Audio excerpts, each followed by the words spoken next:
Okay, good evening, everyone. Welcome to our board meeting. It's 6 o'clock and we'll call this meeting to order at this time. If you could all please, first off, join me in the Pledge of Allegiance. Ready? I pledge allegiance to the flag of the United States of America and to the republic for which it stands, one nation, under God, indivisible, with liberty and justice for all.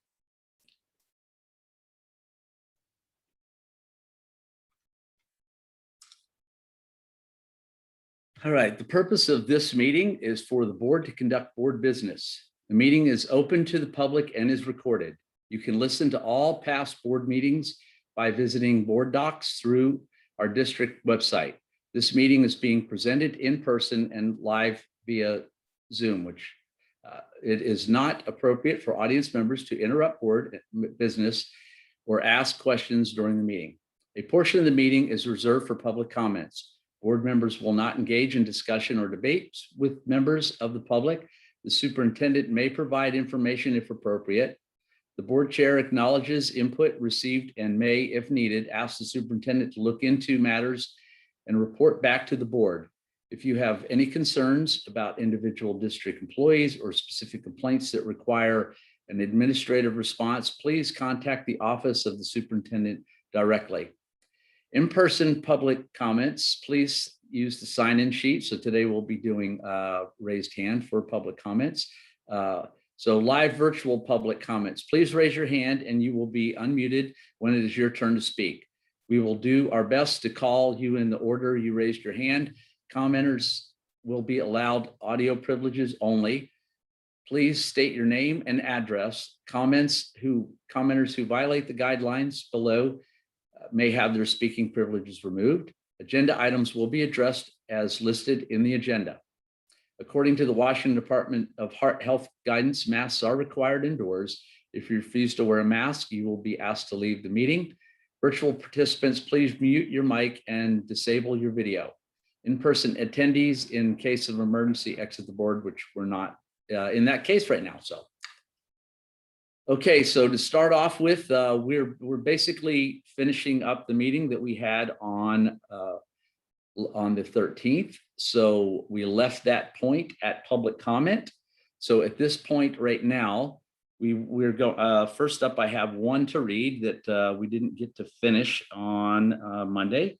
So I'm going to read that first. And then after that point, we will call on any individuals that would like to provide a public comment. Again, just on your computer there, go ahead and hit raise hand. And when you raise your hand, we will note that and call on you. All right, so to start off with, my name is Matt Corwell. I am the proud parent of two Sequim School District students, 6th and 1st grade. I'm writing today to voice praise and concern. This is our first year at Sequim Schools, and I want to say thank you to the board and all the educators and school staff that have made our move and start of a new school year a first-class event.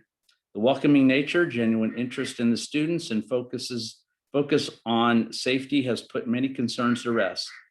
I want to praise the staff and their implementation of the COVID safety protocols. We all know this is a time unprecedented in our generation, and there really is no playbook for the right way to do things. Last year was a new pandemic. This year, regular COVID is old hat and Delta is changing things again. Our students' safety, both mentally and physically, is top priority. The school's current protocols, including masking and social distancing, are the shining lights in all of this.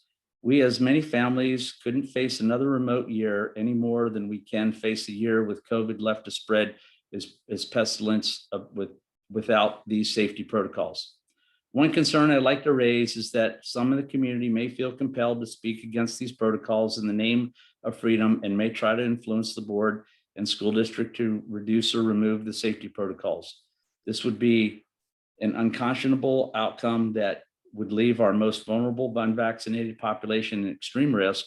I cannot convey strongly enough what a health disaster this would cause. Personally, we would not be able to keep our children enrolled. A decision that would be a complete catastrophe or for our family. It is, however, not just my feelings that I would like to encourage you with. I believe there is ample data to reinforce the steadfast this board must hold in regards to this issue. And there's quite a bit of data here to read, and I'll kind of scroll through some of this. And to allow any of the above outcomes to happen here in Sequim would be fundamental failure in this school board and school district in its duties to students. Please continue to follow the path of science, safety, and community as long as it's necessary. Okay. All right. We do have a couple of hands up here, and I think that Eliza Klinger was the first hand up. So if we could get Eliza audio. Am I unmuted? Hello? You are. We got you. Okay, great. Thank you. Thank you for this moment. The Sequim School District follows the civil right policy that states that the district will not discriminate in any programs or activities on the basis of sex, race, creed, religion, color, national origin, veteran or military status, sexual orientation, gender expression or identity, disability, and so forth. I am grateful to live in a district that supports everyone with respect and kindness. This is evident in the non-discrimination policy that I just read. Our district has also stated that it is an engaging place where students and staff are valued as individuals. A few weeks ago, I listened to a beautiful speech from Dr. Prine about belonging and inclusion. In essence, it was about how each of us are important and how the district was committed to create a community of belonging. As I sat on the bleachers, my heart was breaking as I thought, does the district really believe that we all belong here? And am I valued enough to feel that I belong? I hope that the words of Dr. Prine are true and not some fancy PR piece. I understand that the district cannot overturn the vaccine mandate that was issued by Governor Inslee. But I do know that the district and the school board has the power to not discriminate. There is no place for discrimination in our district.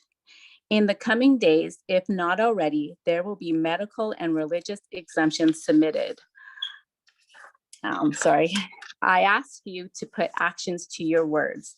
Please do not discriminate against religion. Religion is as much as a protected class as race and gender, and is the core of our deep beliefs that shape our lives. Religious freedom is so important that it is included in the First Amendment of the US Constitution. Our job as individuals, as a society, and as a school board is to respect choice and beliefs, even if we don't understand it. Being judgmental and analyzing religious beliefs, even if we don't understand the reason why, is not your job. Respecting and not discriminating against religion is your job. Accepting these religious exemptions will show that the district is truly a community of belonging. In our district, I am honored to know some of the most committed and dedicated educators who have given such tremendous devotion to their students and community. They deserve to be here just as much as any other employee in our district. It is morally wrong to terminate, to discriminate, to segregate a staff member because they hold deep religious convictions about the sanctity of their body and health. A one-size-fits-all mandate is not how any district should operate.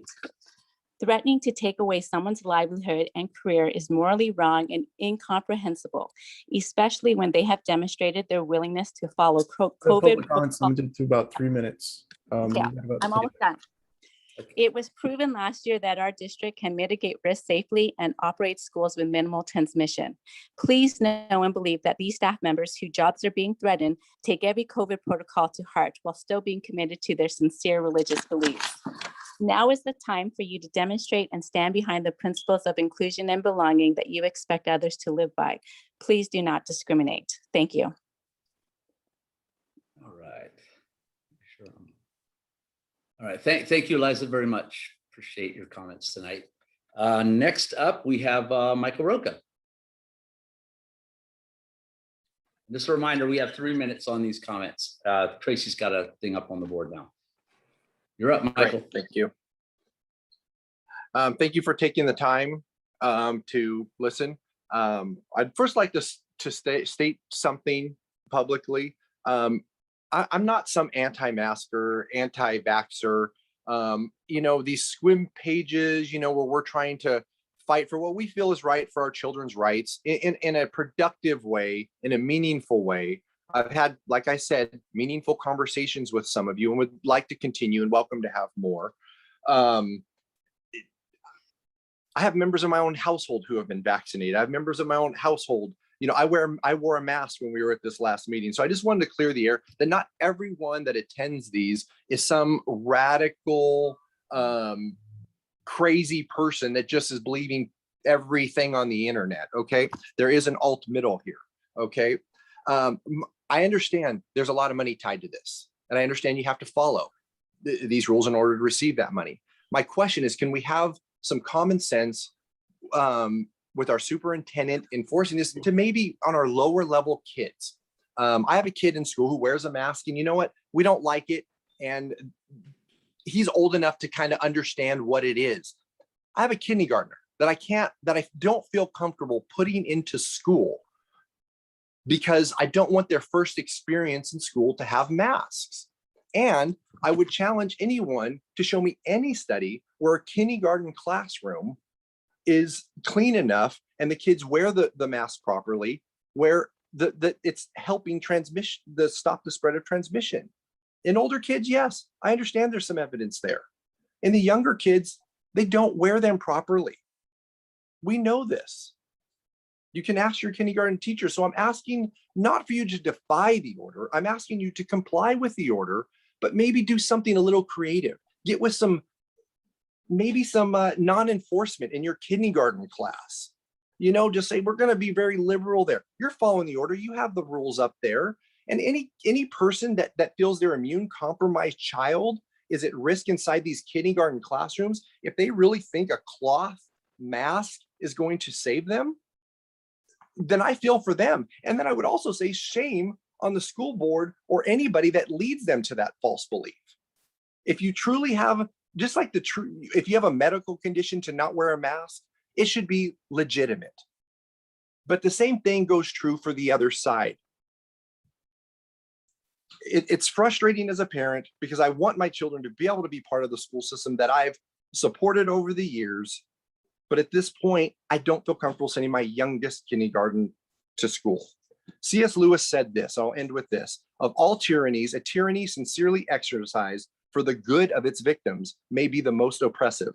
It would be better to live under robbers than under omnipotent moral busybodies. The robber may sometimes sleep, but his cupidity at some point may be satisfied. But those who torment us for our own good will torment us without end, for they do so with the approval of their own conscience. So I'm just asking for some common sense. Thank you for your time, board. Thank you, Michael.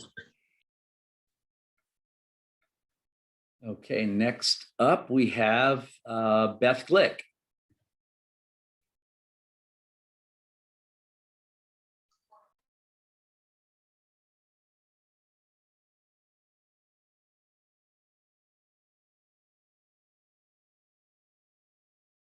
Beth, you'll have to unmute yourself and then you can talk. To unmute, is it? There, can you hear me now? There you go, we got you.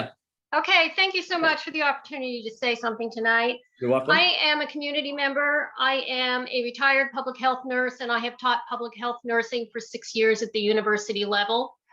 And I wanted to address the mask issue in children. I have been doing extensive research on this, and here is what I have found. There's been an extensive review of the literature on masks done by leading public health experts, over 30 pages, single-spaced. And the international research has been clear. There is no consistent relationship between in-person schooling for children and virus transmission. The CDC did a study showing masks were in fact ineffective for kids in school, and then they buried the data. I'd like to know why they did that. Our children will bear the catastrophic consequences of forced masking. Study done on states with mask mandates and no mask mandates showed that the ones with mandates had 27 cases per 100,000. No mandate had 17 cases per 100,000. There are numerous harms from wearing masks that have been documented. Difficulty breathing, and this is more marked in children. Hypoxia from elevated CO2. Sudden cardiac arrest in children. Dizziness, headaches, lightheadedness, sleep problems. The cloth and the blue surgical masks become damp within 20 minutes. They trap virus and bacteria on them, which you then continue to inhale, and you've got it concentrated. Masks cannot stop the virus, the COVID virus, and that is because the size in the masks is approximately 3 microns in the fabric. The virus size is 0.01. Forcing children to wear masks causes them to make health and developmental sacrifices for the sake of adults who have no rational reason to fear our children transmitting COVID to them. By the way, the COVID Delta strain is extremely like the original. There is very little difference between it and the original. This is just being used to hype up and force all of these mandates. And one thing on the vaccine, the CDC changed the definition of what a vaccine is from a product that stimulates a person's immune system to produce immunity to a specific disease to a preparation that is used to stimulate the body's immune response against disease. It's obvious the vaccines are not working, and so the CDC plays with words instead of actually following what the real science is. Thank you for the opportunity. Thank you again, Beth. All right. Did we have anybody else before we move on?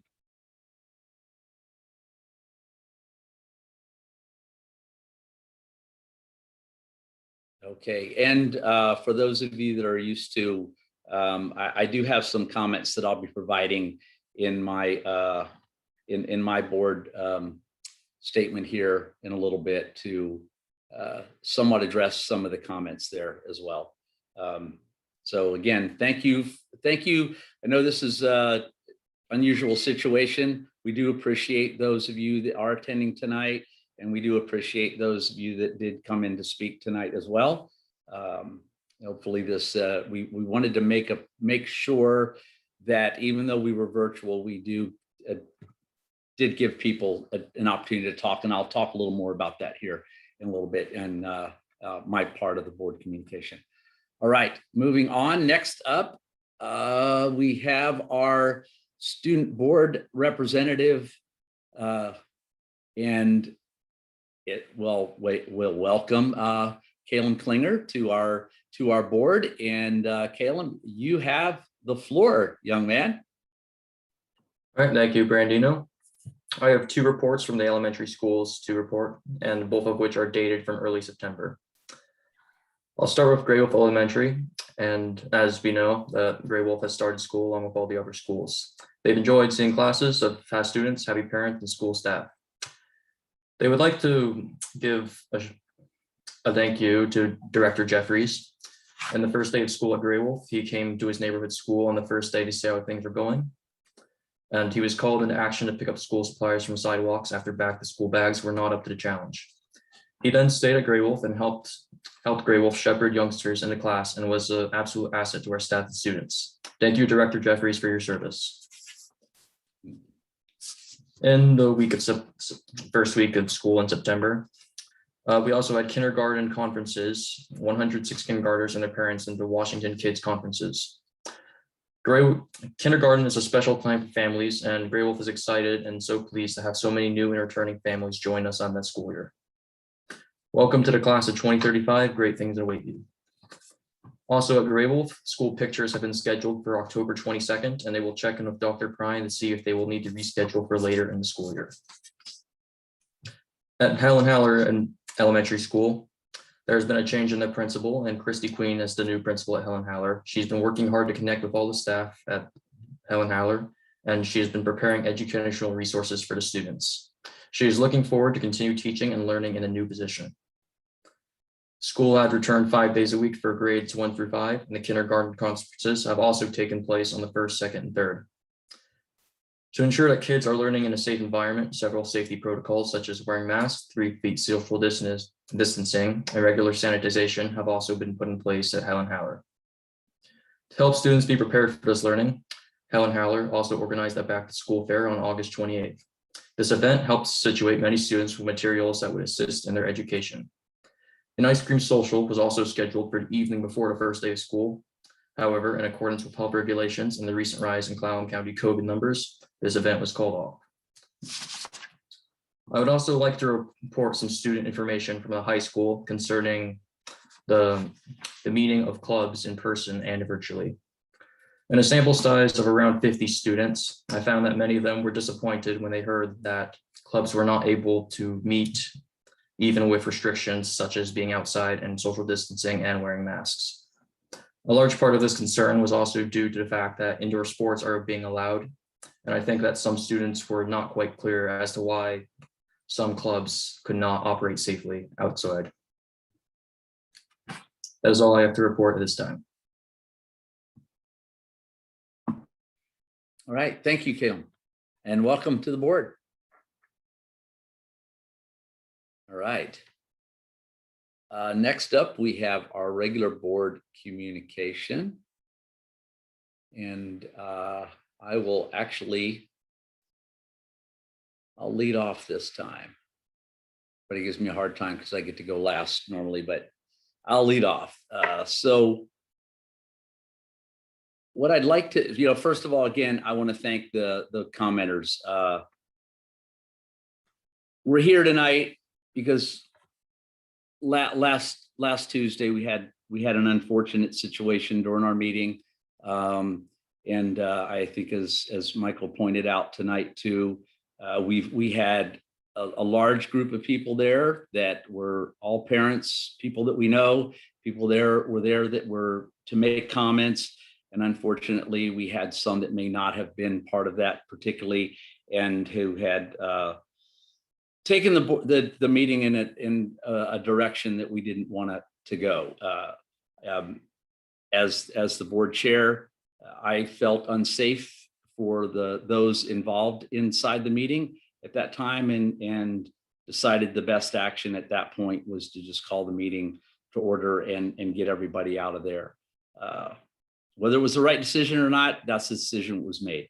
I would have liked to have been able to hear all the comments in person at that time, but we had to move on and make sure that we were in a safe situation for everybody involved. That included all the parents, the kids that were there in the hallway, the kids that were in the boardroom and everything. So again, I'd like to talk about this mandate. And we may agree on a lot of these terms, a lot of these points. And again, I appreciate Michael and his comments.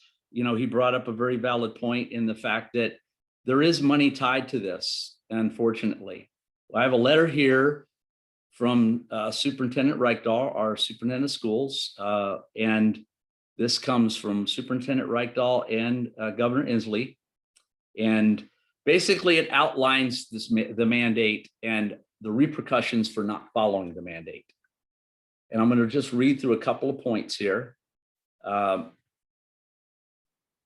OSPI's determination that local education agencies have willfully failed to comply with the governor's order, OSPI will provide a first notice to the LEA. The LEA will have 15 days upon receipt of the first notice to provide verification of a compliance to OSPI. Verification means a resolution passed by LEA rescinding any actions previously taken prohibiting compliance. If corrective action is not taken within 15 days of OSPI's first notice, OSPI will provide a second notice to the LEA. Second notice will identify a 5-day deadline for corrective action. If the LEA does not provide verification of compliance prior to the 5-day deadline in the second notice, OSPI may withhold the LEA's subsequent monthly apportionment payments until the LEA comes into compliance. The LEA will be eligible to receive any withheld apportionment payment minus the reduction when OSPI determined that the LEA is complying with the governor's order. If the LEA does not comply with the requirements of the governor's order for 2 monthly apportionment cycles, any subsequent state basic education payments withheld or not for non-compliance will be reduced proportionately by a ratio equal to the number of school days held while the LEA was in violation of the order. So there is money involved in this. That's one point.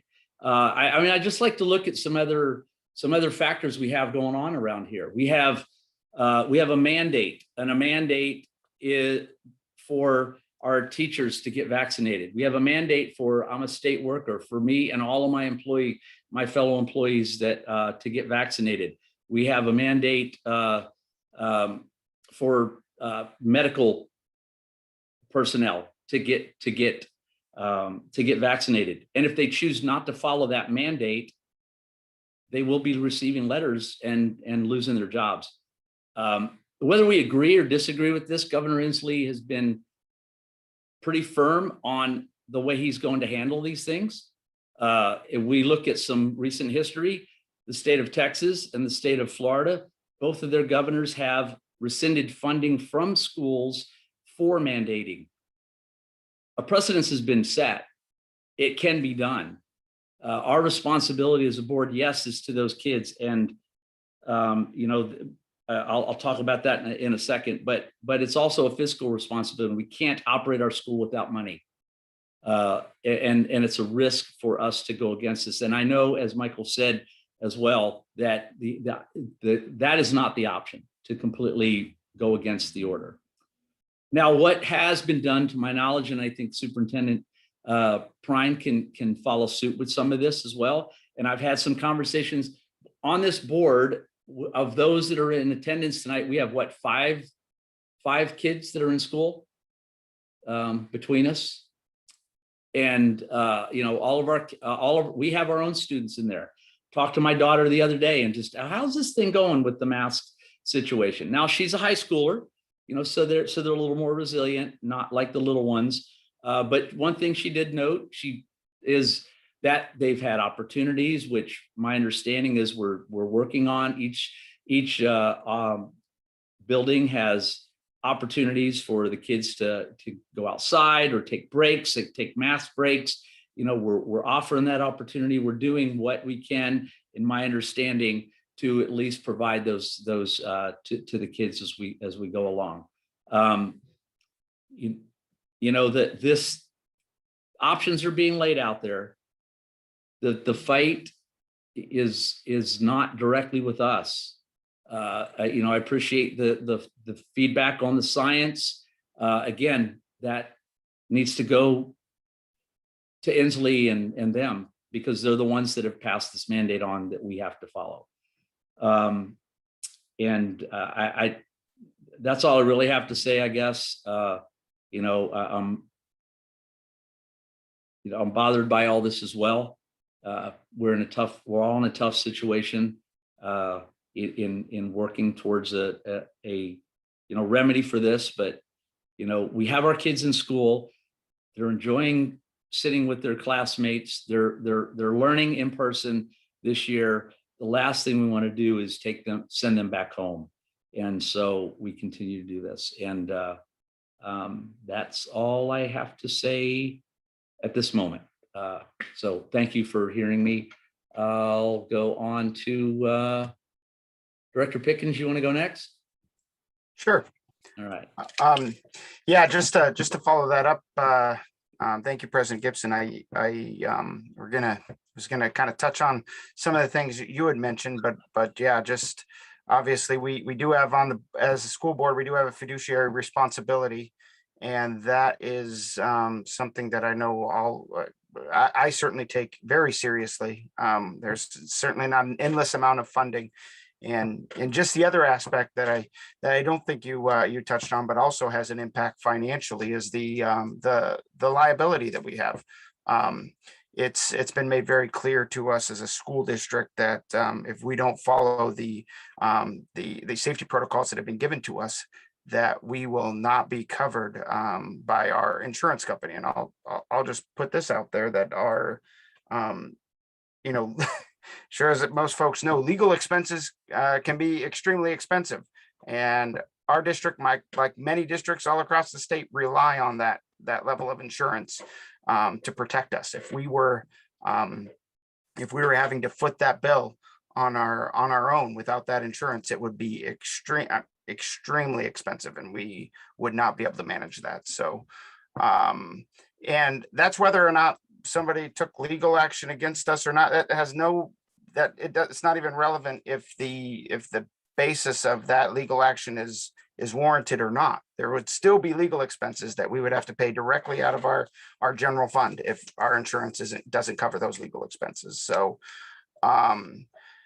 so that's another, that's regardless of where we're at on the decision, we do have to consider those aspects and the legal expenses. So other things, I appreciated hearing the reports about what was happening at our schools. Love to see that we have students back 5 days a week back in schools. I know a lot of students are extremely happy to be back, and we have staff that is happy to be back as well. I also appreciate Caleb bringing up that student voice piece, because certainly know that a lot of the reasons our students are engaged in school has sometimes a lot to do with extracurricular activities, and that doesn't always involve sports. So I'm glad that he was able to bring that perspective up, because there are other things other than sports. So I'm hopeful as soon as it's safe to do so, or we can make sure that we can keep it safe, that things like clubs and those type of things will be reestablished. Or if we could arrange for those activities to take place outdoors when it's nice out, that might be an other option too. So I'm hopeful that that's something that we could look into. But I appreciate that being brought up.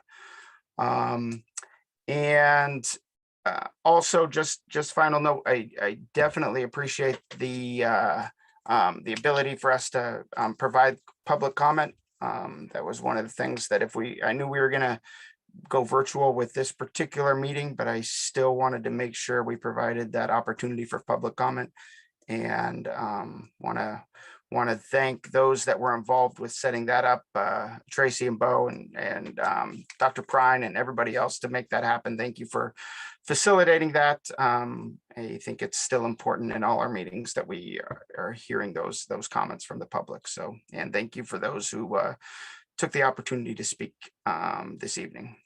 That's all for me. Thank you. Thank you, Eric. Director Koo.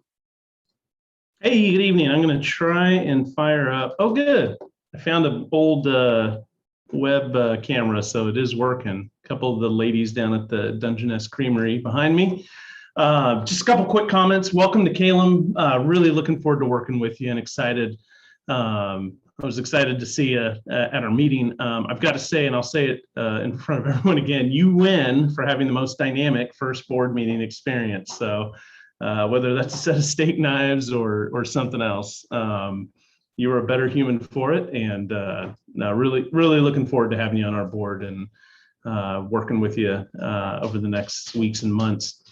I just got to pause and just give gratitude to all of our staff. Just everything that y'all are doing. I mean, I'm only seeing a fraction of it as, you know, the father of my 3 little FTEs. But I'm just blown away at every corner and turn, you know, and some of the comments shared earlier during public comment from kind of the front lines. I got to tell you, I was really inspired in a way that I frankly hadn't expected to be by the back to school kickoff event at the stadium. I had not slept well the night before for no reason, you know, about the event itself. So I was a bit groggy, but wouldn't you believe it? There was a stadium full of our staff, and they were just fired up, and they were having fun. They were doing chants, you know, cheers. Sorry, not chants. That's more of the cult thing. But anyway, they were just in the moment, and I was just kind of blown away, honestly, just by the professionalism and the fun that they were exhibiting. I know a few staff members who have been kind of working through frankly, some personal health issues. They were there and, just pumped up for our students. So that really filled my cup. So if any of y'all are listening, just thank you for that. I wasn't expecting to be so gratified that morning, but I really was. I came home really pumped up.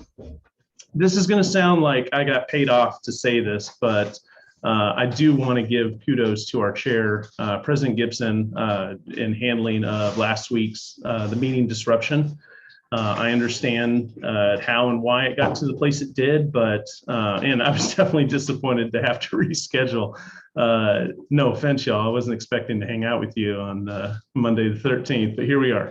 And that's all right. But I fully support his decision and perspective in the moment as the board chair. That is not an easy seat to be in. I never had to quite handle a situation like he did last week. But in retrospect, as we're doubting, if it was the right call or not, I want to say unequivocally, it absolutely was. Well done, professionally handled. And finally, despite having to make that tough call, I really appreciate the opportunity to have had to talk with folks after the meeting.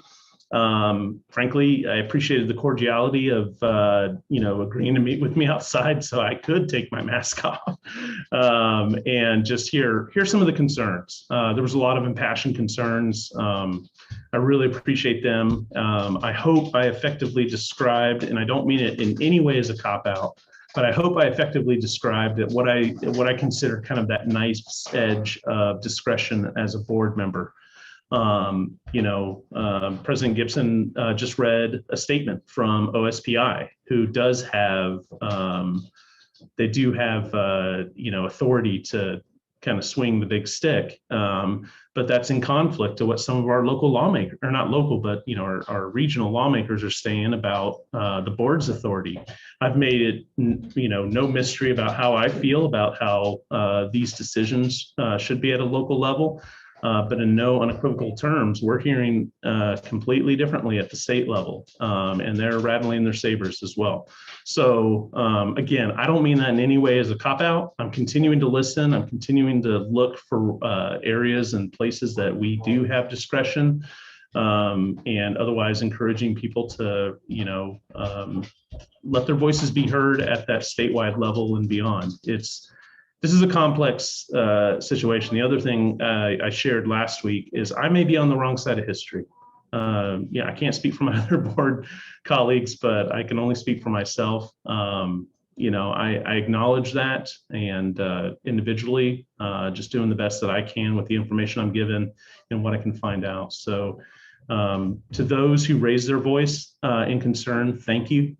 And I hear you, I see you. And, we'll continue to do the best that we can with what we have. But like you and folks agreed with this sentiment last week while we were chatting after the meeting is about what's best for our students. So I think we're going to be just fine when we focus on our students and what's best for them, and continue just to be impressed by our students as well with their resiliency through this very challenging time. That's punctuated by, some issues that are way bigger than even a pandemic, amazingly. So appreciate the good work of my colleagues. And like I said, President Gibson last week, and Calum, and I hope I'm saying that right. I'm sorry, it was noisy when I was introducing myself to you last week. So if I'm mispronouncing your name, forgive me, but really excited to have you on board and working with you. And that's all I have. Thank you. Thank you, Director Koo. Appreciate the support there. It was a difficult situation the other day, but I appreciate the support there. Okay, lastly, we have Director Jeffries. Thank you very much. And I too really appreciative of the comments we got tonight.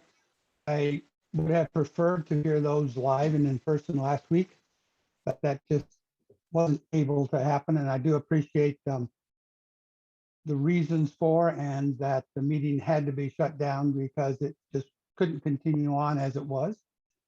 And I also want to applaud the school system and the board for coming up with the follow-up meeting tonight with Zoom and some protocols in place so that we could get public comment and still maintain decorum and civility and be able to hear what people had to say.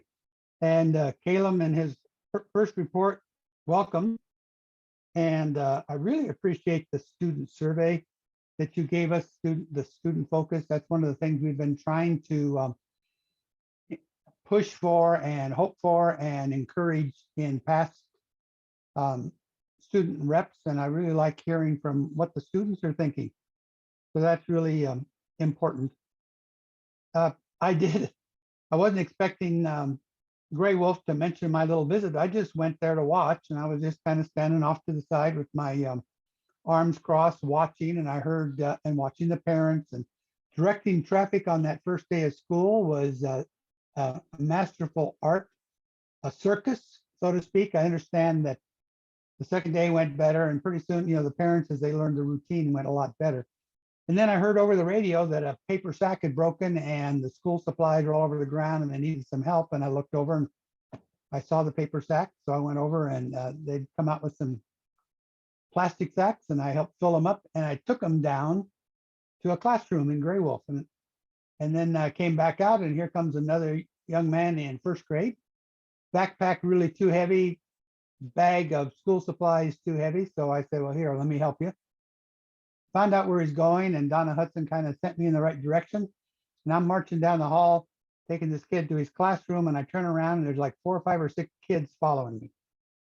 I said, you guys know where you're going? And they said, no. And I said, neither do I. Come on, follow me. And I don't know if that's leadership or not, but they all got to the right place. The important part about all that is on all levels, cognitively, social, emotional, those kids got to me. When you see those kids, you realize that's why we're here. We're here for those kids. And everything we do is for those kids. Their health, their safety, their education is for those kids. And I think it was a good reminder for me. It really hit me that that's the reason we're here, to keep them safe and healthy, successful learners. And if that means listening to the medical authorities, the science, and masking up and getting everybody vaccinated and following the governor's orders, then that's what we need to do because it's for those kids. So I'm really rededicated to that. And I want to thank, those Gray Wolf kids. And I went over the next day to Helen Haller, got there a little late, but saw some of those kids with their masks on, happy, going to school. And that's what it's all about. And I want to keep them in school. So that means the community needs to step up and get this COVID under control so those kids can stay in school, period. Thank you. All right, thank you, Larry. Let me make some adjustments to my screen here. Where did my arrow go? There you go. Thank you, Tracy. All right, let's see. What do we have up next? Next up, we have Public Records Transparency Report by our HR Director. Victoria, the floor is yours. Thank you, President Gibson. Good evening, directors, Dr. Prine. What you have in front of you is the district's response to policy number 6030, which is a new policy that was passed by the board during its regularly scheduled board meeting on August 16th.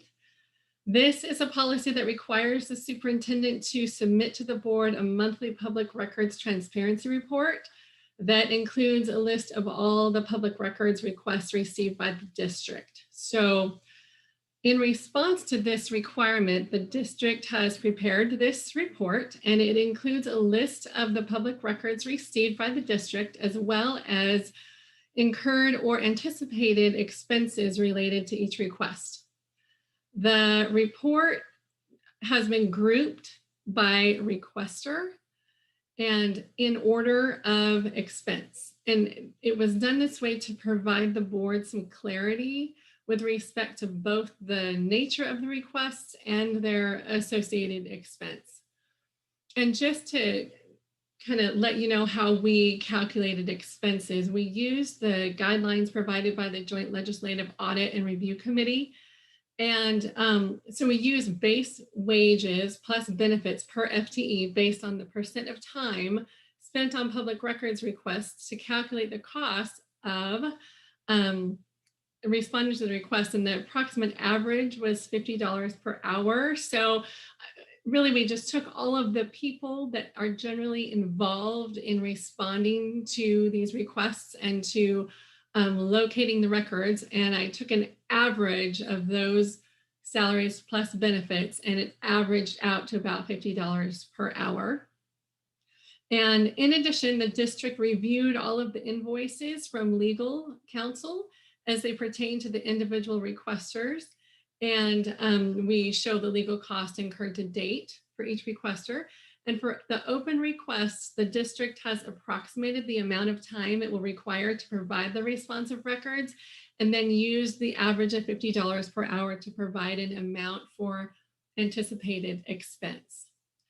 So for the future, for the purpose of transparency, the district included records requests dating back 2 full fiscal years for this initial report. But the district does recommend for future reports that we really include only those requesters who continue to have open requests and thus have ongoing financial impact. So can I answer any questions? Are we able to pull up the report? Oh, there we go. Thanks.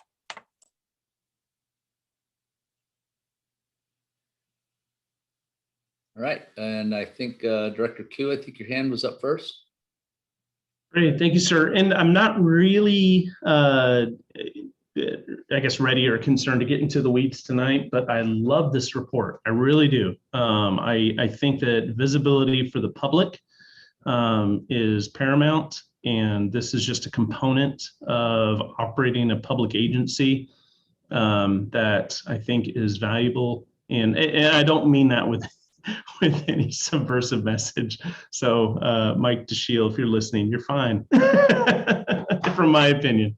But I really appreciate the summary here and just shining a light on those sort of things, and frankly, fully support the public's ability to seek records that should be for them. I do have some personal concerns that are not entirely germane to this discussion about, excessive public records requests, things that kind of bog down agencies just for the sake of ultimately, finding some misstep and then, suing for money. I don't like that at all. I will say that openly, but I appreciate the ability for individuals to be able to do this, to keep visibility and light on operations of public agencies. And frankly, this also, I think, favorably reflects your department,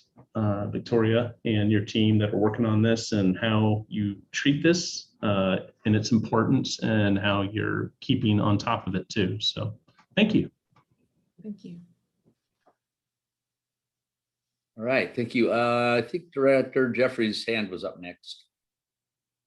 Yeah, thank you. Wow. Yeah, I wasn't too sure when we voted on this. I had to do some thinking, and I voted yes, and I'm really glad I did. I think it's really important to get this information out. I guess all along, I knew we had public records requests, and it was taking up quite a bit of time over the last couple of years, but wow, I had really no sense of the volume of work that you and your team is doing, and some of your team, this is how they spend their day every day dealing with these public record requests. I think it's important. I agree with Director Koo that it's important for the public to be able to request these records and for us to provide them. but oh my goodness, it just the volume kind of floored me. So really appreciate the hard work you guys do in providing this information to the public, whether it's kind of over the top or there's a real serious need for these public records for people to continue to find out what's going on. And I think that's what it's all about. So I look forward to these reports every month. And again, congratulations to your team. And again, congratulations and sympathy out to your team for all the work you got to do to take care of all this. Thank you. Thank you. All right, Eric. Yeah, just to add, I like my colleagues, I really was caught off guard by, it was a surprise to me, all that goes into this and the tremendous cost. That being said, I absolutely support the transparency aspect as well. So it's one of those situations where that's something that also needs to be balanced. And so I think it's something worthwhile to take a look at the state level as to if it's being funded appropriately regarding all of the impacts, particularly all the impacts that it has to a smaller district, our size district, because sometimes we can find that an exorbitant amount of requests can have a tremendous impact on a smaller district where it might not be as significant on a larger district. So I think I want to be mindful to that in particular. Also, definitely I saw as we were going through that there were some of the blacked out marks. So I definitely know that we take a tremendous amount of time to redact information that would otherwise leave there's sensitive information that can be there. So I appreciate the time taken to make sure we protect those parties that need to be protected. Those individuals need to be protected, whether it be students or certain staff members or what have you. So obviously very important that we're taking the time to do that and do it well. So appreciate everything that you've done to prepare this, and thank you for presenting it tonight. Thank you. And I thank you for commending my staff. You are correct. Ashley Slezak is our public records officer, and she takes the job incredibly seriously. And she's often in my office strategizing, wondering how she's going to find all the records and get everything out on time. She takes it very seriously, and she is extremely competent and very skilled at what she does. All right, thank you, Victoria. I think all my fellow board members kind of said it all as well. It's not like there's an opportunity to go, well, this is not a very valid records request, we're going to blow this one off. No, we get them, they have to be taken care of. And again, as the others have said, Victoria, thank you to your staff, you and your staff for the work that's done for this. And I know it can be time consuming, and it definitely, we talked about money earlier as well, and it costs money out of our pocket to take care of this. It's an important aspect of public entity, but on the other hand, there is some issues with it. So thank you for keeping this track on this. Thank you, President. Okay. All right, next up we have Interim Superintendent Perrine. Okay, thank you. First of all, this is a background. I'm not on the beach, but I just wanted to make that clear. But tonight, instead of giving my usual report, and I will do that during my goals, I would like to address our last board meeting and the social media photo that followed it. I'm not sure how many of you know about the broken window theory. The broken window theory is all about the unmistakable power of perception, what people see, the conclusions they draw, and the actions that are a result of those conclusions. If a broken window is not fixed, people assume that no one is paying attention, and the pattern continues to repeat itself. As you know, our last board meeting was well attended, and I believe the majority of people there wanted to be heard but what ensued was mayhem. So after several minutes of President Gibson asking the crowd to settle down, I called 911 and the operator could not understand what I was saying. I bent over so I would have a quieter space and pulled my mask down so he could understand me amidst the chaos going on behind me. When I stood up to talk to President Gibson and Tracy Norman, my mask had not been pulled up. Someone took that picture, put it on the social media Facebook site, Clallam County Open Talk, and stated, and I quote, "Hypocrites, it never ends. Rules for thee, but not for me. Oh, the irony," unquote. I was not asked what happened about why my mask was lowered for between 2 to 3 minutes. Assumptions were made, pictures were taken, misinformation was spread, and then nasty emails and posts started coming in. These behaviors are how we break our windows. And how is that better for our scholars? Sequim School District is following the governor's orders, as you heard earlier, and the mandates put out by OSPI. And we are doing everything we know how to do to keep all children, your children, safe, and all of our staff as well in our schools. We appreciate the support of those who understand. And for those of you that choose to keep throwing rocks and quote unquote breaking our windows, we are going to keep replacing those windows until people are done breaking them and respect and civility has been restored. I would just ask all of us to remember that every time a hateful email, a malicious Facebook post, or gossiping about someone else happens, there is a human being on the receiving end of that. Thank you.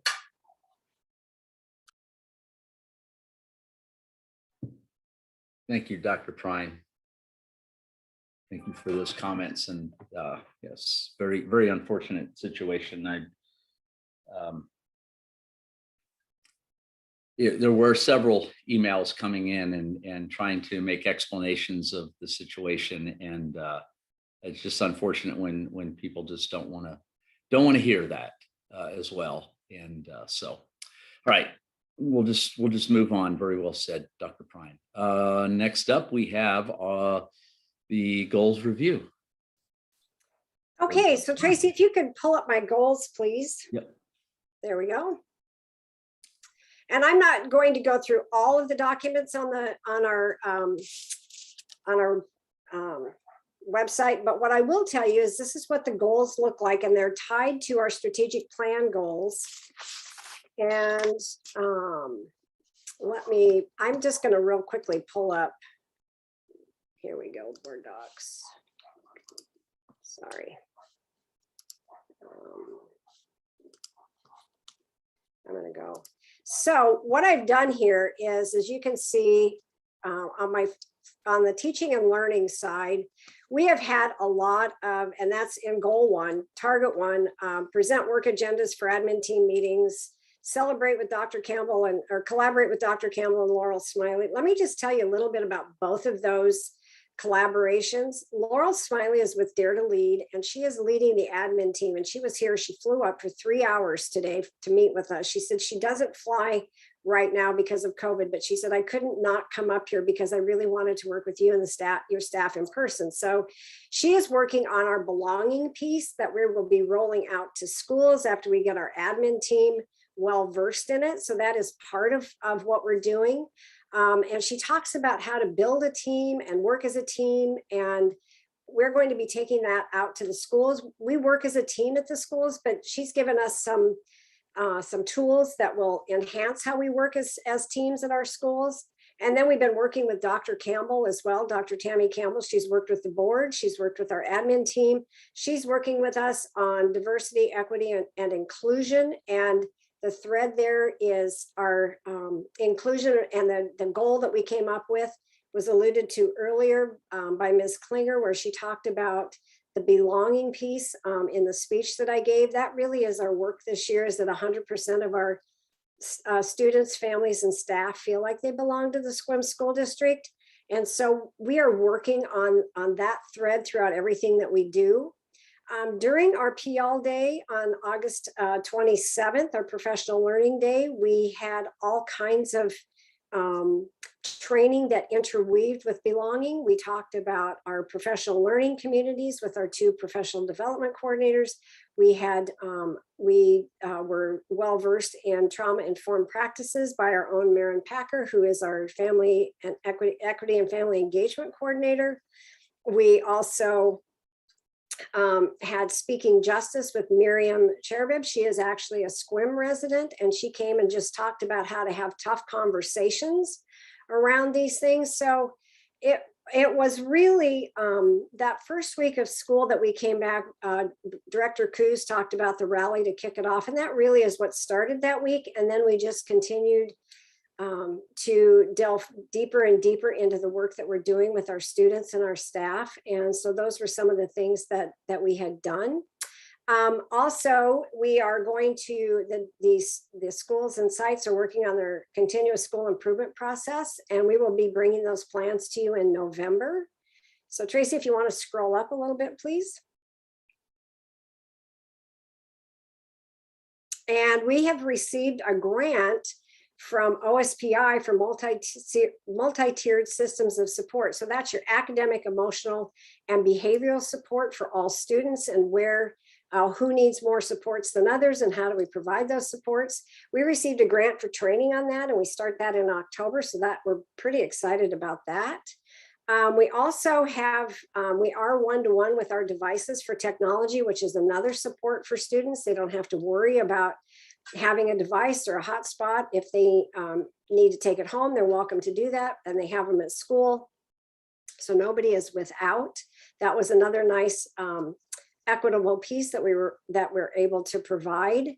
And the other piece with the teaching and learning is we spent the majority of time talking about universal design for learning and how we utilize those strategies for all students and how we support all those students. So I feel like I've kind of jumped around a little bit. However, I will just tell you that everything we're doing is tied with the thread of 100% of our students, families, and staff feeling like they belong to the SQUIM school district.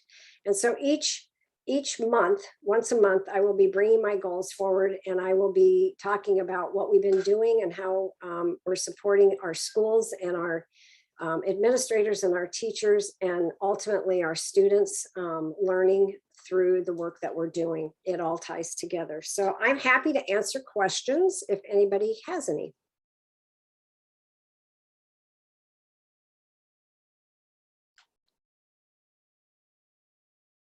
Director Jeffries. Well, I'm not sure it's a question. First of all, fantastic. Again, this goes back to why we're doing everything we do. It's for those kids.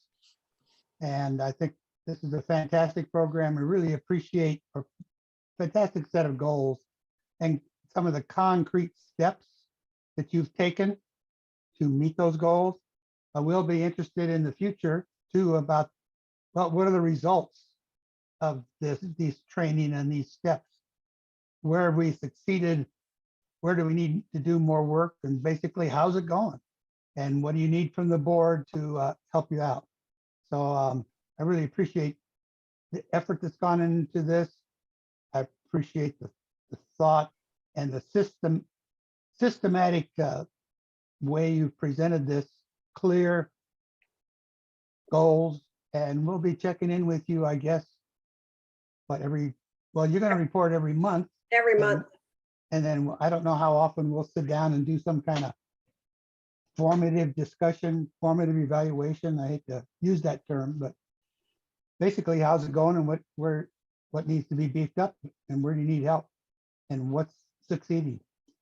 Well, and right. And as school gets going, that's exactly what will happen. I will report on, well, we're doing really well here, or I need to beef this up a little bit, or we've gone in this direction because this wasn't, this was or wasn't working. So yeah, those are my goals, and we'll just keep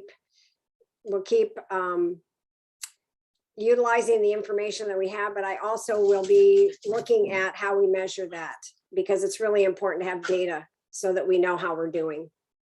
That's true. And I appreciate you being able to put this all together and move forward with this in spite of all the turmoil and other issues that are floating around. keeping those kids and the staff forefront in your mind and plans and move going forward. I think that's fantastic. So thank you. Thank you. Director Pickens. Yeah, appreciate your work on this. And just a one piece to add. Obviously, if there are opportunities that you could see the board assisting on, so far as whether it be just advocating for things, whether it may be something at the WASDA level, I just also encourage you to keep us in the loop in that regard too, because this definitely takes a team effort, and we know what it's like sometimes with getting resources to achieve all those goals. So please keep that in mind as we proceed, so we can help you to achieve those goals, which will be beneficial for all of our staff and students. So thank you. Thank you. I will. Yeah.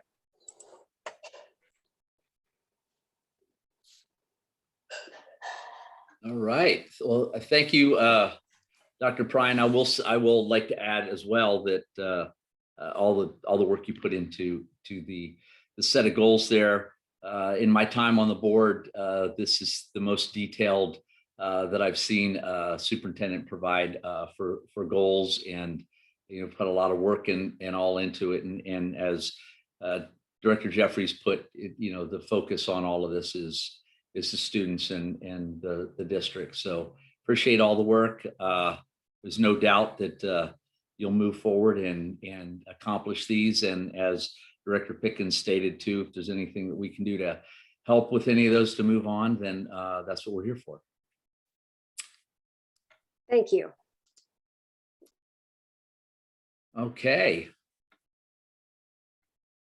First up on our agenda, we do have our Handle with Care MOU, but in discussion, we do have Director Pickens. Do you still have your hand up there? Oh, I was actually gonna make a motion, and based on the recommendation of Dr. Prine, that I'd like to make a motion that we table that MOU. I'll second. All right, we have a motion and a second to table this issue at this time, and appreciate that. My understanding is we've just had some further communication on some updates that need to kind of be done with this as well. So be better for us to probably table it till it's all intact, than to come back and try to make changes to it. So any other comments? Just know that, yeah, so definitely support the program. I think it's a great program. They're implementing something pretty much the same exact program at my place of employment as well. So I think this is just a couple of technicalities, but definitely supportive of the program. So I'm looking forward to approving it at the appropriate time. Absolutely. Any further discussion? Okay, seeing none, all those in favor of tabling this issue till later, all signify by saying aye. Aye. Aye. Any opposed, same sign. Okay, next up, we have the meal price discussion.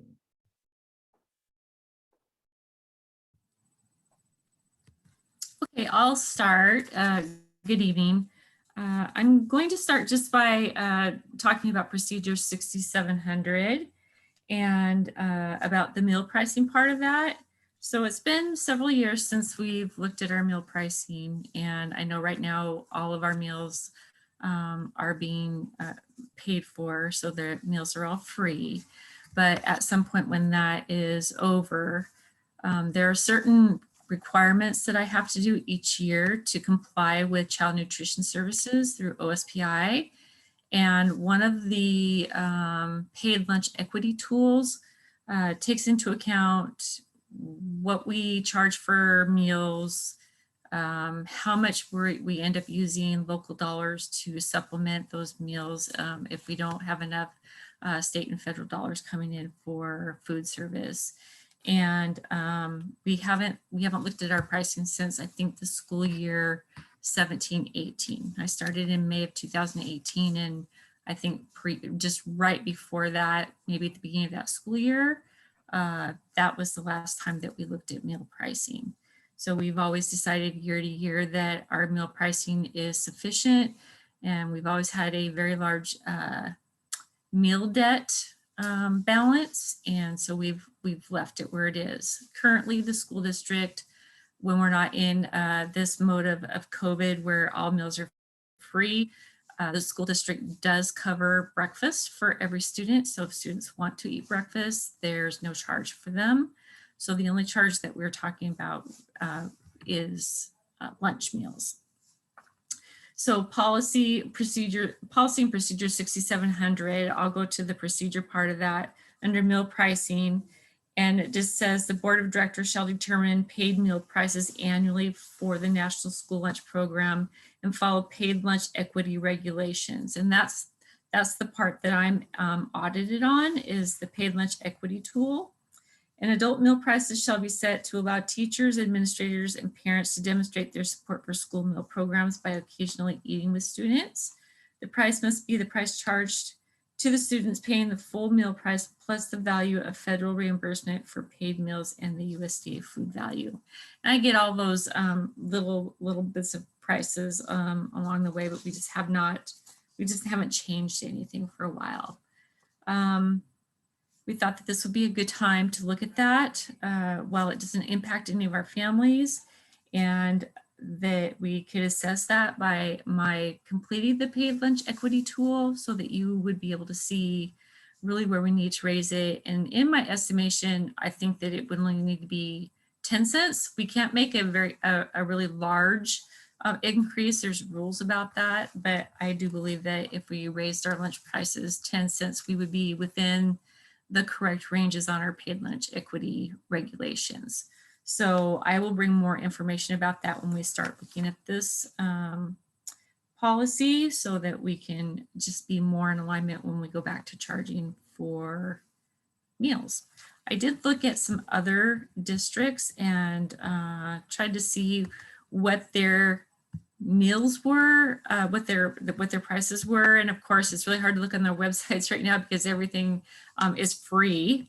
And but I will share with you right now that at our Swim School District, kindergarten through 5th grade, lunch is $2.50, and 6th through 12th grade is $2.75, and adults eat for $3.75. So in Chimacum, they still have their prices listed, even though they also, everyone has free meals. Their lunch, kindergarten through 6th grade, is $3, so 50 cents more than ours. And 7th through 12th is $3.25. And their adults are $4 a meal. In Shelton, at their school district, kindergarten through 12th grade, they're all $2.95. So a little bit more than ours. And then Quileute Valley, theirs is also kindergarten through 6th grade is $2.95, and 7th through 12th grade is $3.05. And so I left it at that. I can, of course, get more pricing just by emailing or calling Port Angeles or Port Townsend, but just gives you a little bit of idea. We're all close to the same range, but maybe off, 50 cents, maybe down to even just 20 cents. So just something for us to have further discussion about and think about, but we haven't actually had this discussion probably since the 17-18 school year. Any questions?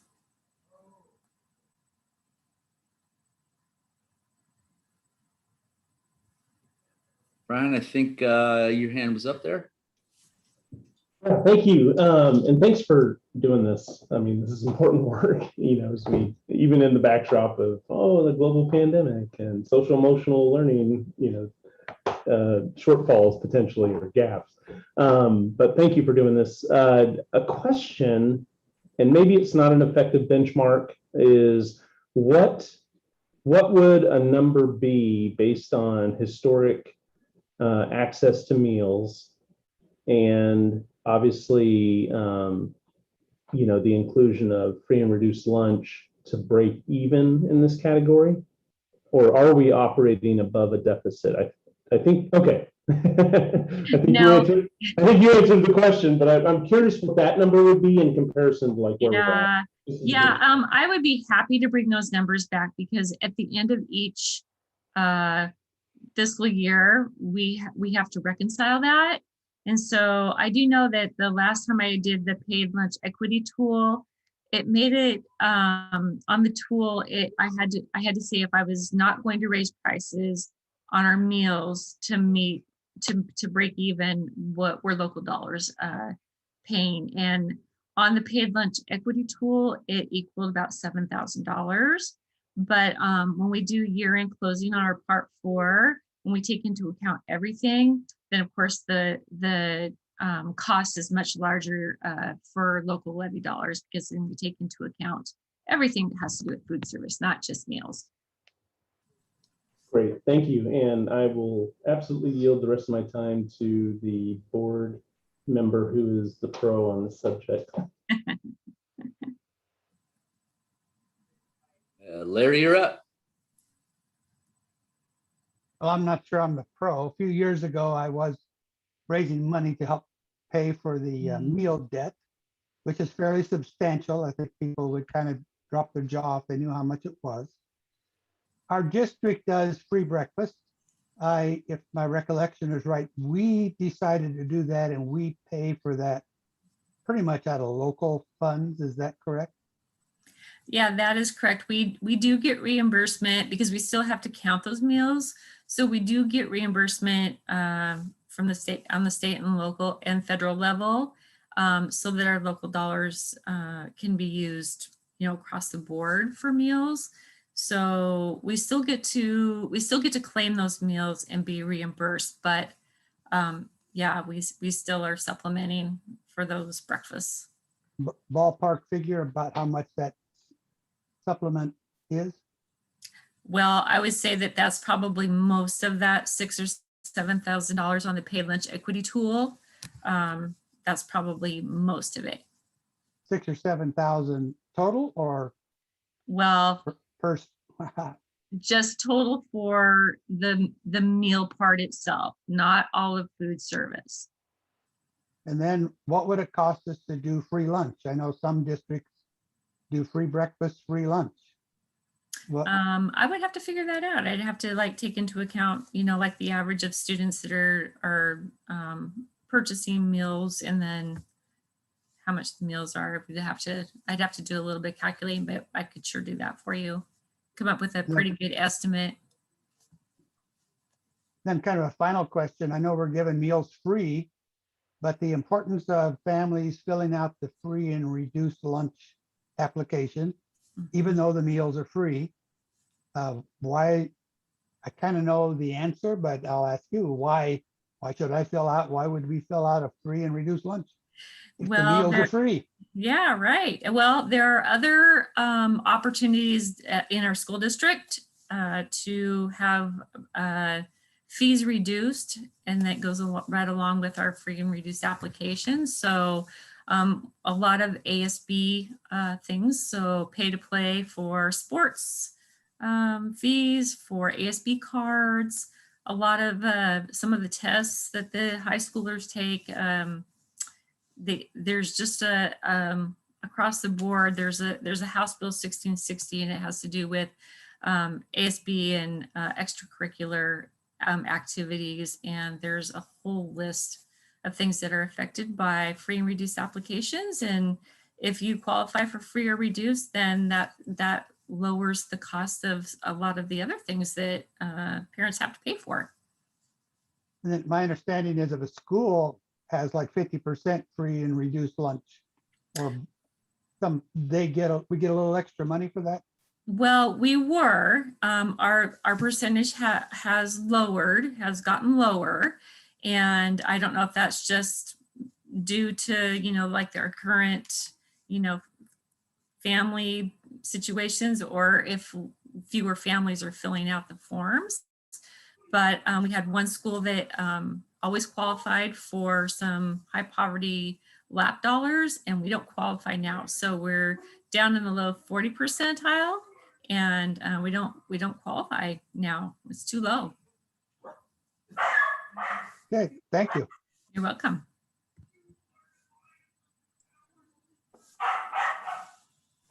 Go ahead, Eric. Yeah, just appreciate the information, Darlene. And one thing that I would be interested to see some comparable data with Port Angeles as well as Port Townsend. Although I'm not sure with Port Townsend if it's would end up being well, we'd have to look to see if it's a true apples to apples comparison, because I think they have some kind of farm type programs to bring that food there. Although I still wouldn't mind seeing those comparables, because you know, we of course we're a farming community, and I know that's a bigger thing to tackle there. But if I you know, that fresh produce, fresh vegetables, that there's something appealing about that I'm always mindful of. It is. Yeah, I always want to go there and buy lunch, because I know that they've got a chef on board and the whole thing. So yeah. Certainly something that I wouldn't mind taking a look at some point. No discredit to our current providers providing us service necessarily either. It's just one of those, you know, it's a complicated issue. So and also very supportive of our breakfast program. Absolutely, because we almost all educators know that the hungry kids can't learn, and so I think that's critically important to keep that going. So but yeah, definitely interested in hearing some more about what those other districts are doing. Right. Well, I will get that information. Port Townsend and Port Angeles are both two of the districts that didn't post their, you know, the press just put 0 for everything, which is great. So yeah, I'll get the information. Thank you very much. Appreciate it. You're welcome. All right, Darlene, thanks so much. You're Appreciate welcome. it. Okay. Next up, we have, speaking of goals, the board goal discussion here. And I think we have a document there. Tracy, yeah, thank you. All right, so we, the last time we talked about this, we all kind of divvied up and took an area and provided some information into Dr. Prine, and then she did some great work of compiling some of that as well to put forth. And so we can kind of chat about this, and hopefully everybody's had an opportunity to look through. I know as well as we were going through this, you know, I continue to think of other things that might be able to be added, you know, to my area as well. And I don't know if anybody has any thoughts or discussion on this at this time. Go ahead, Brian. Yeah, I just, in front of the public and God, I guess, just want to apologize for my lack of follow-up on this item. No excuse. I just lost track of the deadline, and looking forward to adding where I can, but I did not respond in a timely manner on this item, and that was not done intentionally, just falling down on my part. So my apologies. Yeah, I was right there with you, Brian, with that's why as I looked at my area as well, it's like, oh, there's probably more items that could be added to this, and something we need to kind of readdress. And you know, and maybe it's something we go back and have a workshop on again, where we just focus on this spot as well. So it doesn't get so compiled into another board meeting, but if we held another workshop and reevaluated this and looked at it, so we can kind of get something moving forward. Go ahead, Eric. Yeah, just wanted to say, as I read through, I appreciated the correlation with a lot of the goals, with kind of a lot of them certainly aligned with our superintendent goals, and I think that's important as well, that we're working collaboratively to accomplish what needs to be done for our students. And I think that it's also important. One of the details that I wanted to highlight, I think, which is something I included with mine, and is just to make sure that we're also holding ourselves accountable. So we hold ourselves accountable, the superintendent accountable, and the appropriate staff members, of course, accountable for the improved outcome. Because where it comes to holding ourselves accountable, it's with a lot of these things, we have to make sure we're in charge of approving the budget, right? And we need to be able to provide resources for us to accomplish our goals where it's appropriate. So it's us working with the superintendent, and the superintendent working with the cabinet, and then building principles. How do we make all this happen? So, but if we're at the top, we have to have that accountability for ourselves as well. So I think that's important with our goals, as particularly as an activity to make sure that we're ensuring mastery, as stated on the template. Yeah, thank you. Well stated, Eric. Go ahead, Larry.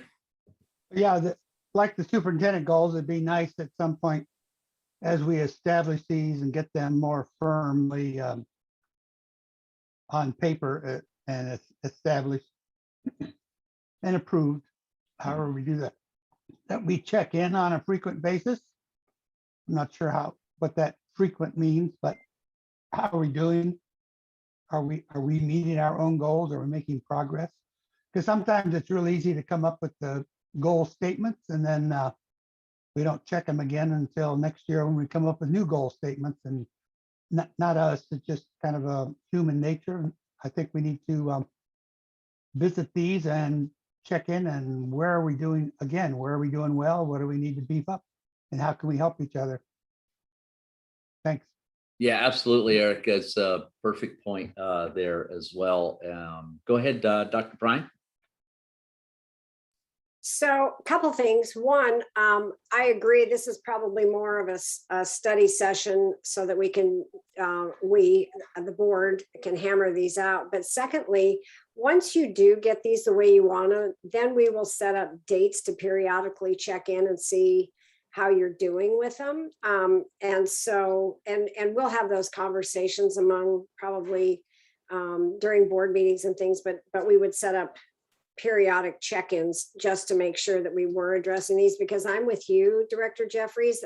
I don't want to have a document out there that's a living document that sits on a shelf. That doesn't produce much life. And so if we're going to have a document, we need to work the document and see where it's working and see where it's not working, just like our continuous school improvement plans at each one of our sites. That's the work we're doing. And so I agree. So I'm thinking, if you wanted to do a study session, we would need to maybe pick a different day than our board meetings, because our board meetings ahead of time for the next 3 board meetings have either a study session ahead of them or, possibly have other meetings ahead of them. So we're looking at probably November before we could do a board meeting with a study session ahead of it. So my suggestion then would be to pick a day, and we go from like 4:30 to 6 or something, and just hammer these out at a study session. Yeah, I would agree with that completely, Dr. Bryan, and that's what I was thinking. We'd just set another date where we just get together, and that's all we have to focus on, so we don't have to worry about getting finished so we jump on another board meeting or afterwards. This is our focus, because it's important stuff. And I fully agree. And I think we did talk about this prior to, is just as we're looking at having, there we go, see if this works. I have poor lighting in here. As you had discussed, Dr. Bryan, to have occasion every once a month, go back and look at your goals, that would be part of our agenda as well. And this board meeting, we have goal 1 and 2, and this board meeting 3 and 4, or just 3. And we have that on agenda to discuss those and see where we're at with those. So I think that moving forward. So, maybe we'll have a discussion and afterwards, and then maybe get a doodle poll out, and we'll look at some times where we can get that completed here within the next couple of weeks or so, and get that moving on.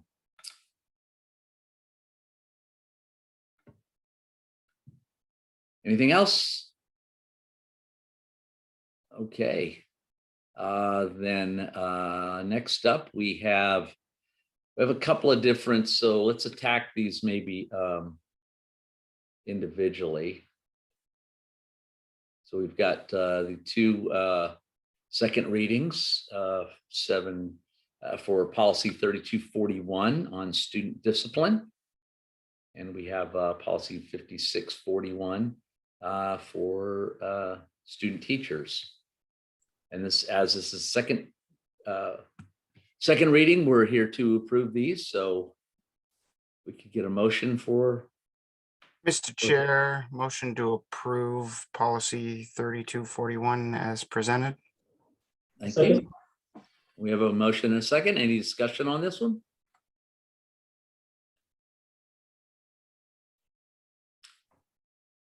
All right, hearing none. All those in favor signify by saying aye. Aye. Aye. Opposed, same sign. Motion carries. Okay, next up we have 5641. Could get a motion for that. Mr. President, I move to approve as presented. Thank you. I'll second. We have a motion and a second for policy 5641. Do we have any discussion? All right, hearing none. All those in favor signify by saying aye. Aye. Aye. Aye. Any opposed, same sign. All right, and then next up, we have some first readings. Do we have any that we need to kind of have a discussion and review on these?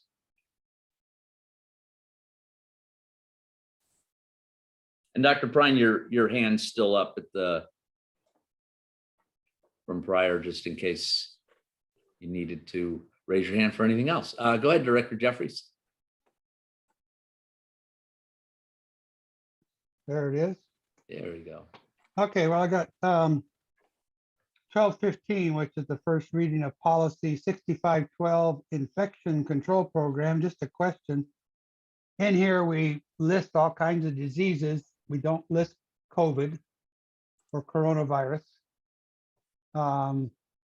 And we have, in the event of an outbreak of a vaccine preventable disease in school, the local health officer has the authority to exclude susceptible staff members and so on.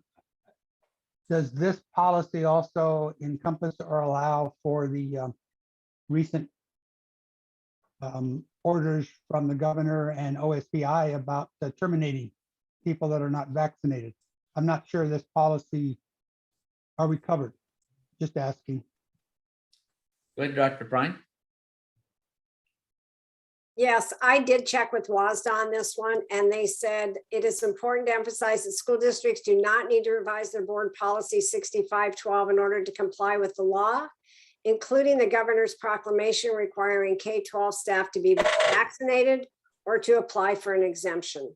So that was the information we received from WASDA at the end of last week.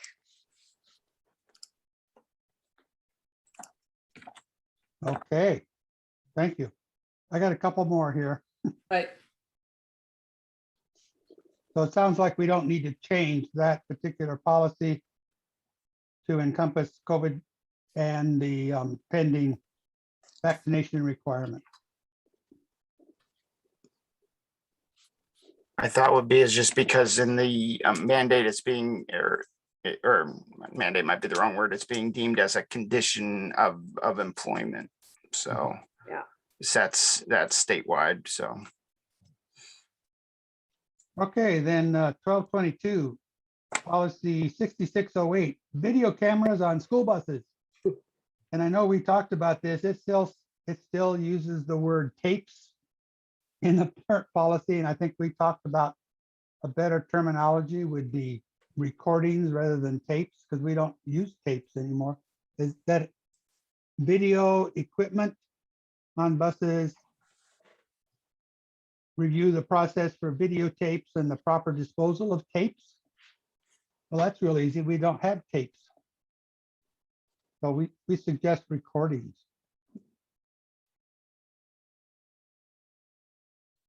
Process for recordings and the proper disposal. And yeah, that would make sense. Well, and then the other part to that, I guess I would say too, Larry, to your point, is recordings covers a lot of, I mean, it could be a tape.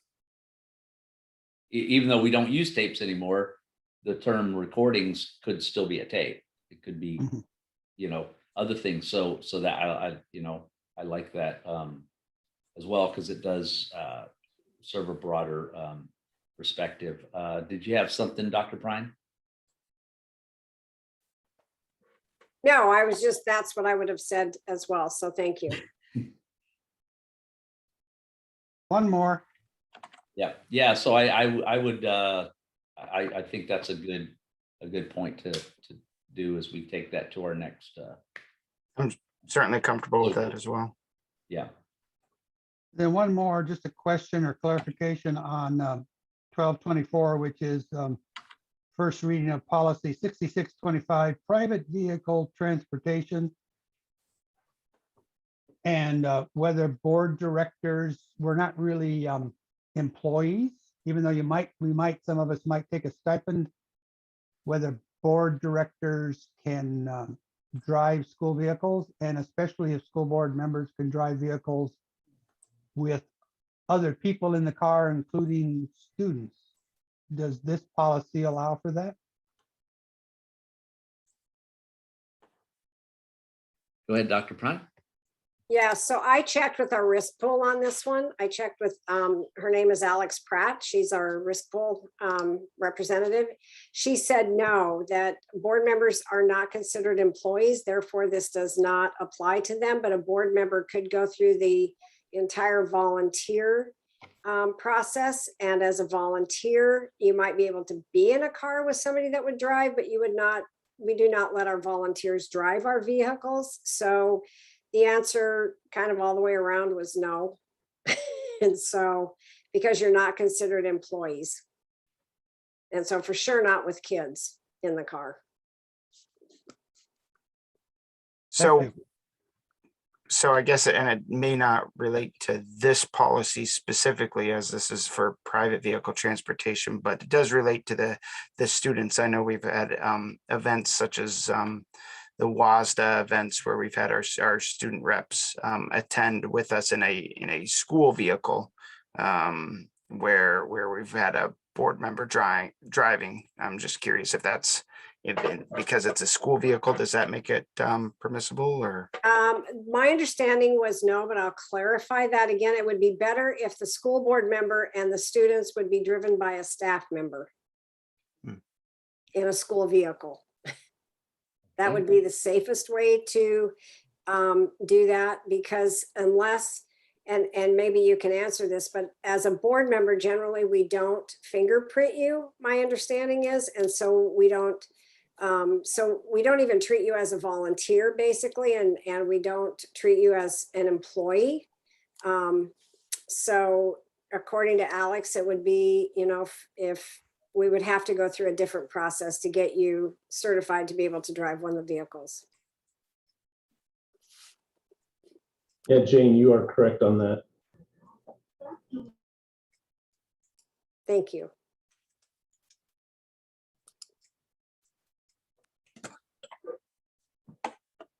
Okay. Anything else, Larry?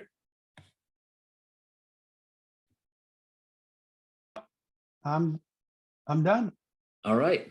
Good deal. Thank you. Yep. Thank you.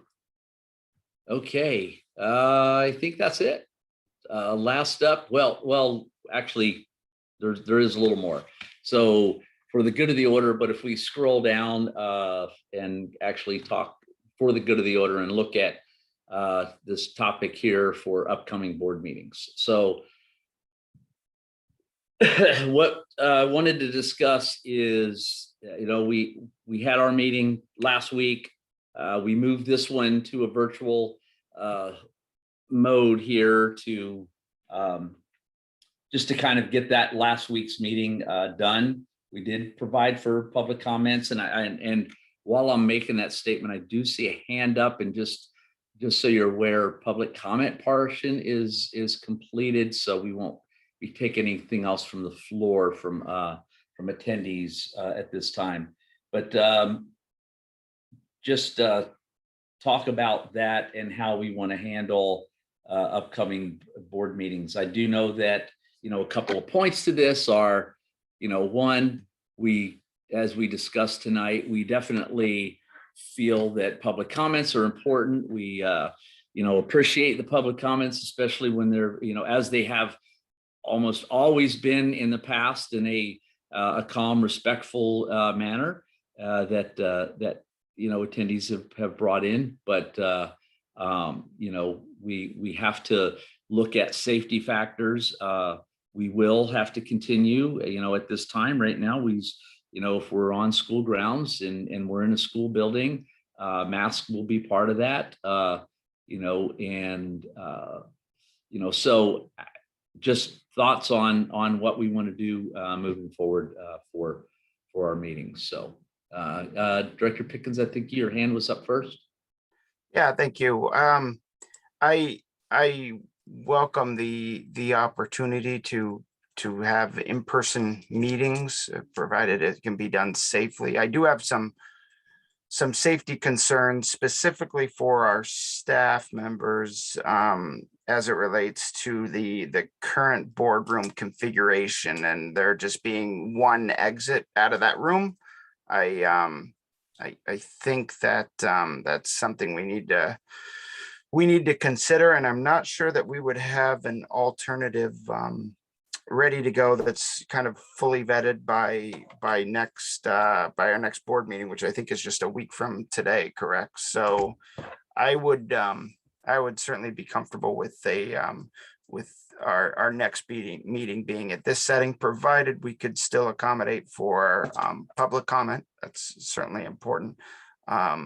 Or if there is some sort of other location that we think we can kind of reasonably work out all the parameters by Monday, that's worthwhile to explore. But otherwise, I think that this format worked well, and I appreciated the ability for those to still bring forth their public comments. Thanks. Yeah, great. Thanks, Eric. Yeah, there's a definite great points. What other options do we have? And we did try using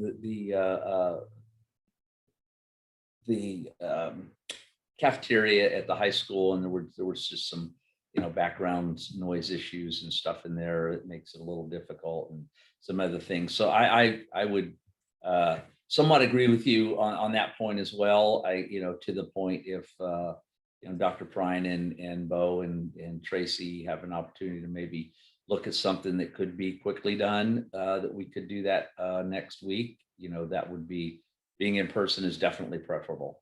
But if we can't do that, so we'll move on. I'm not sure who was up next, Director Koo or Jeffries. Go ahead, Larry.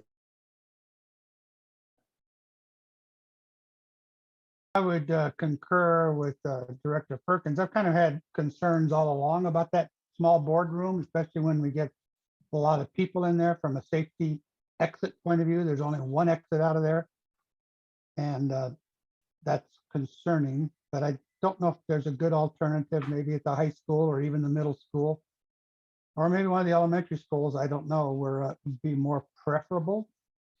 I don't know. I would prefer to meet in person and get comments in person. We ask our teachers and kids to meet in person, and I think we should too. The only reason to shut down meeting and go to Zoom is for concerns with safety and civility and disruption of meetings. And I know there's several school districts across the state that have gone to back to online meetings because of the disruption. So this worked pretty well. As the public gets more used to this process of being able to speak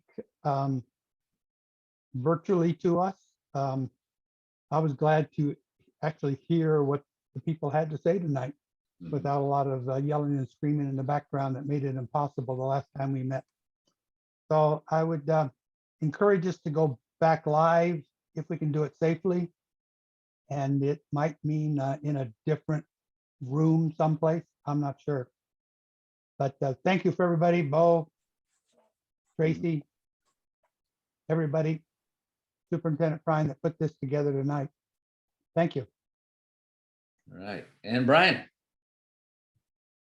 All right. My 2 cents, I recognize that, I view the world through a different paradigm that's 6'4" tall and others. So the physical safety component is often something I embarrassingly overlook, but that is important. I also recognize that while I say I'm indifferent to whether it's virtual or in person, I respect perspectives related to that, in terms of, well, we're asking our teachers to do that, we're asking our students to do that, and how important that is. So I don't mean to blow it off, but I also, frankly, I'm more concerned about content versus, method of delivery, if you will. I do think, and I know this wasn't an unpopular opinion years ago before COVID about recording meetings and things like that. I do think we should have a broadcast capability to our meetings. So those parents, who are at home that got home late and have to, put together dinner and tackle their own little FTEs, not literally, that I want to make our meetings more accessible to them. So I'm happy to go with where the collective wisdom arrives. But I openly, have to admit that I don't really have strong opinions one way or another. Although the COVID thing, I was the guy opening the windows at our last meeting, right? So I guess admittedly I do have concerns there. So I trust the wisdom and direction of our executive team and appreciate the opportunity to weigh in on it. Yeah, thank you, Brian. And I think, the expanded view on the safety aspect, even throwing out, last week's meeting, when we do get a large group of people there that want to come and speak, and in light of where we are with COVID, because I don't think that there's anybody that denies that COVID is an issue. We do put everybody in very close contact, and it makes it a lot more difficult to separate. And we have our thoughts on masks versus no masks and all that, and there's the science on whether they work or don't work.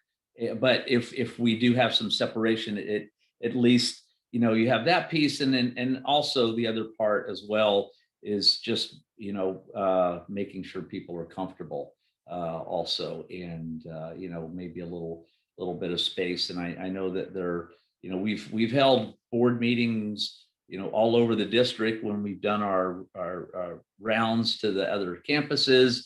There potentially could be other options. I know some of them being larger rooms would come up with the same concerns we did the cafeteria, the high school library we've done as well, and there's a large hallway there too. There may be opportunity where we invite speakers in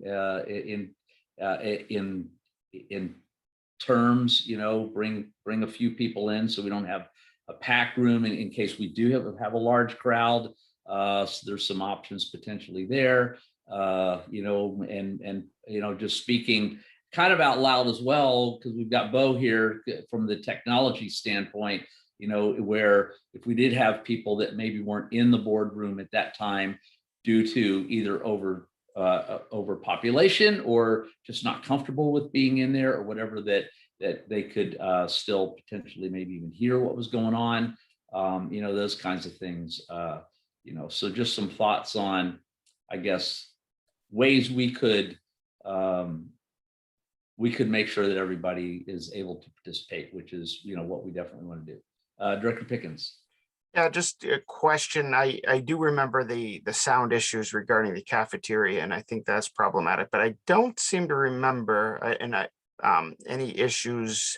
And I haven't been on the board since we have one, but I certainly have been in the audience. I don't remember those same issues in the library, if I'm not mistaken. Can you comment on that? Are those sound issues not as significant in the library? Well, I guess, we've not really done virtual. I think the sound issues that we had was more background sound, and Bo, again, these are just things, we don't need to answer these right now, Bo. I think that the point kind of being, and I'll get to you just a second, Larry, that direction to Dr. Prine and the team is, it sounds like that if we don't have a designated space, and I think we're okay, maybe bumping Monday's meeting, the 20th, to continue in this format that seemed to work, making sure people are aware that they can come in, sign up and talk as we develop maybe the technology to be able to do that more of an in-person process, because that's what I think we all agree ultimately that's where we want to be, but we want to do that in a safe, comfortable way that works from a technology standpoint. So go ahead, Larry. Yeah, and I'm sorry, I didn't want to neglect thanking Bo and his team for all they do putting all this together, because some of this technology that we take for granted takes a lot of work to put together and make sure it's all working right. I think we could take this time, this opportunity, in this period of COVID safety and other things, to take a look at where we do meet and where we might meet in the future. I know I've attended several board meetings where there was a large group of people all crowded into that room. They were sitting on the floor, and I'm sure we were over capacity, and I'm sure it was not safe to have that many people in the room. And some of them demanded or asked that that the board move the meeting immediately down to the auditorium there at the high school. So, well, again, that's pretty tough just to pick all this stuff up and move it down there. So I think if we put some thought into it, we might need to come up with an alternative place if we're going to continue to have the public attend meetings. And I want to encourage the public to attend meetings and be able to be there in person and satisfy the technology. And I agree with Director Koo. I think recording our meetings, video broadcasting our meetings would be something we need to look into. So I guess all the options are on the table, and let's take a look at what we could do for the future. Thanks. Yeah, great. Yeah, thanks, Larry. And we do, and I know where Brian was going with that. You're talking more of a live format, because all of our meetings are recorded, so there are opportunities to follow up and watch those for people, but not a live presentation, to have it in the background while cooking with the kids and those things, as long as we still have virtual opportunities as well. So all right, well, I think we're kind of all somewhat in agreement there. Dr. Prine, will kind of turn it over to you, the team, to figure out what to where to go, and we'll have our agenda planning this week for that as well, and we can further discuss from the executive board piece as well on what we want to do. Okay, I'll let you know what we come up with. All right, great. Thank you. Okay. Other than that, just a couple of things. We do have General Assembly coming up October 29th and 30th, and WASDA Annual Conference for 18th and 20th. So probably in November, and there we go. And don't forget the election. And we have the election coming up. Yes. Thank you to our candidates that were in attendance tonight. And with that said, the meeting is adjourned. Have a good evening, everyone. Thank you. Thank you, everyone. Thank you.